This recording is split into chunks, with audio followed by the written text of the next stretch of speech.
अस्सलाम वालेकुम बच्चों, कैसे आप लोग? ठीक हो स्टूडेंट्स? आज की हमारी वीडियो 9th क्लास के ऊपर है और दो चीज़ों के ऊपर मैं बात करने वाला हूँ। बहुत सारे बच्चे इन दो चीज़ों के बारे में मुझसे पूछ रहे थे। एक नंबर 1 कि सर रीचेकिंग के लिए अप्लाई कैसे करें और रीचेकिंग के अंदर क्या क्या जो है वो पेपर रीचेक होते हैं, रीकाउंट होते हैं, क्या होते हैं जी। इसके साथ साथ जो है बच्चे ये भी पूछ रहे थे कि सर हम लोग रीएडमिशन लेना चाहते हैं तो सर स्कूल वाले रीएडमिशन नहीं कर रहे, बोर्ड की तरफ से जो है वो क्या पॉलिसी है और उसकी फ़ीस कितनी है, उसके बारे में भी पूछ रहे थे। और साथ में ये भी पूछ रहे थे कि सर ये जो पेपर है रीचेकिंग, इसकी फ़ी कितनी है। तो आज मैं आपको कंप्लीट इन्फॉर्मेशन देने लगा हूँ इन दोनों चीज़ों के ऊपर। अगर बच्चों आपको मेरी वीडियो अच्छी लगे तो इसको लाइक भी करना, अपने फ्रेंड्स के साथ शेयर करना और मेरे चैनल को सब्सक्राइब करना, ताकि इस तरह की सारी वीडियोस आपको मिलती रहें। बच्चों आप लोगों ने बोर्ड की वेबसाइट के ऊपर जाना है, वहाँ पे आपने वो फॉर्म फिल कर लेना है। वहाँ पे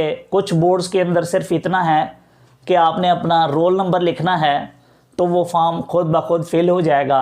आपने वहाँ पे सब्जेक्ट सेलेक्ट करने हैं कि आप चाहो तो एक सब्जेक्ट जिसमें आपके कम नंबर हैं उसको आप जो है वो रीचेक करवा सकते हो, 2 करवाना चाहते हो, 3 करवाना चाहते हो, 4 करवाना चाहते हो, तो सारे ऑप्शंस अवेलेबल हैं। आपने वहाँ टिक कर देना है कि जी हम ये सब्जेक्ट सेलेक्ट करते हैं, इनको हम जो है वो रीचेक करवाना चाहते हैं। और साथ में अपना आपने मोबाइल नंबर भी लिख देना है और उसी मोबाइल नंबर के ऊपर आपको इन्फॉर्म भी किया जाएगा कि आपकी इस दिन आगे आप अपनी रीचेकिंग करवा सकते हैं। याद रहे जितने पेपर आप सिलेक्ट करोगे उसी की आपको फ़ीस देनी होगी। फ़ीस जो है पर पेपर आपको 1000 पे करनी पड़ेगी। इसके अगर आप 4 सब्जेक्ट चेक करवाओगे तो बच्चों उसकी 4000 है, 2 करवाओगे तो उसकी 2000 है। तो ये जो फ़ीस होती है ये आपको रिटर्न भी हो जाती है, रिफ़ंड भी हो जाती है अगर आपके किसी सब्जेक्ट के अंदर मार्क्स इंक्रीज़ हो जाएं।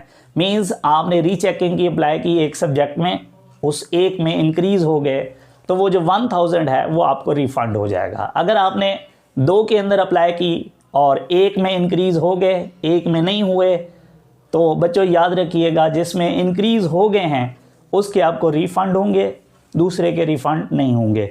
याद रहे बच्चों, अगर आपके नंबर इंक्रीज़ होने की बजाय, बहुत सारे बच्चे कह रहे थे कि सर हम लोग अगर पेपर की रीचेकिंग करवाते हैं और उसके अंदर मार्क्स इंक्रीज़ होने की बजाय कम हो जाते हैं तो कम हो जाएंगे। नहीं बच्चों, आप लोगों के जो मार्क्स लगे हुए हैं वही रहेंगे। और स्टूडेंट जब आप लोगों ने इस तरीके से अप्लाई कर लेना है तो एक फॉर्म वहाँ से डाउनलोड हो जाएगा, उसके साथ फ़ी वॉचर भी होगा।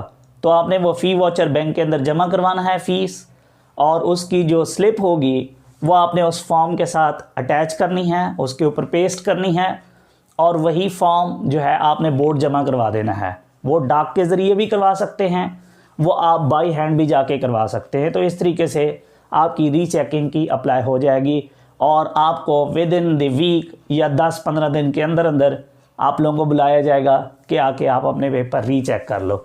याद रहे पेपर के अंदर रीचेकिंग नहीं होती बच्चों, सिर्फ रीकाउंटिंग होती है। आपने टोटल काउंट करने हैं कि टोटल के अंदर मिस्टेक तो नहीं है। अगर टोटल में मिस्टेक हुई तो उसके मार्क्स आपके बढ़ जाएंगे। क्वेश्चन बच्चों आपके हिसाब से ठीक है लेकिन बोर्ड वाले ने रॉन्ग किया हुआ है तो आप उसको ठीक नहीं करवा सकते, वो रॉन्ग ही रहेगा। आपने जस्ट पेपर की रीकाउंटिंग करनी है कि कहीं काउंटिंग के अंदर मिस्टेक तो नहीं है।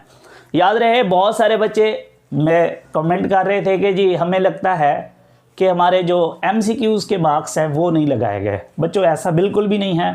3 लोग आपके पेपर को रिकाउंट करते हैं, उसमें वो क्वेश्चन नंबर 1 होता है। ये मुमकिन ही नहीं है कि क्वेश्चन 1 के मार्क्स ना लगाएं, बट मे भी हो सकता है, लेकिन मोर देन 99% चांसेस हैं कि ऐसा नहीं हो सकता।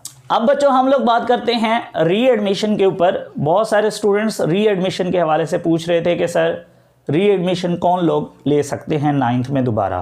बच्चों याद रखिएगा वो स्टूडेंट जो एब्सेंट थे वो दोबारा बैठना चाहते हैं वो बैठ जाए। वो स्टूडेंट्स जो जिनको 33% बोर्ड वालों ने दिए, पास किया, वो भी बैठना चाहते हैं तो बैठ जाएं। वो स्टूडेंट्स जिनके रिज़ल्ट के ऊपर F लिखा हुआ है वो भी बैठ सकते हैं दोबारा से। अगर वो स्टूडेंट्स जो किसी एक सब्जेक्ट में फेल थे, एब्सेंट थे, मींस उसमें वो अपीयर नहीं हुए, वो भी दोबारा चाहें तो वो बैठ सकते हैं। अब वो स्टूडेंट्स जो पास हैं जिनके मार्क्स 33% से ज़्यादा हैं उनको पहले अपना रिज़ल्ट कैंसिल करवाना होगा। उसके लिए बोर्ड की वेबसाइट के ऊपर एक फॉर्म मौजूद है, आपने उसको फिल करना है और अपने स्कूल जमा करवा देना है। वो खुद ही आपका रिज़ल्ट कैंसिल करवा देंगे, वो वहाँ भेज देंगे बोर्ड के अंदर। याद रहे बच्चों, बहुत सारे स्टूडेंट्स कह रहे थे कि सर स्कूल वाले 10-15 हज़ार फ़ीस मांग रहे हैं कि हम, या अकेडमीज़ वाले इतनी फ़ीस मांग रहे हैं। बच्चों, आपकी जो री एडमिशन की सिर्फ फ़ीस है वो 1200 रुपये है, आपने वो जमा करवाना है और आपका री एडमिशन हो जाना है।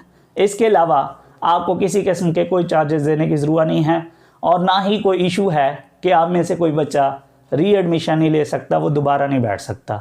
आप बैठ सकते हो अगर आप बैठना चाहो तो। पंजाब बोर्ड के अंदर जो री एडमिशन है उसकी जो लास्ट डेट है वो 8 है दिसंबर। थैंक यू सो मच बच्चों, अल्लाह हाफ़िज़।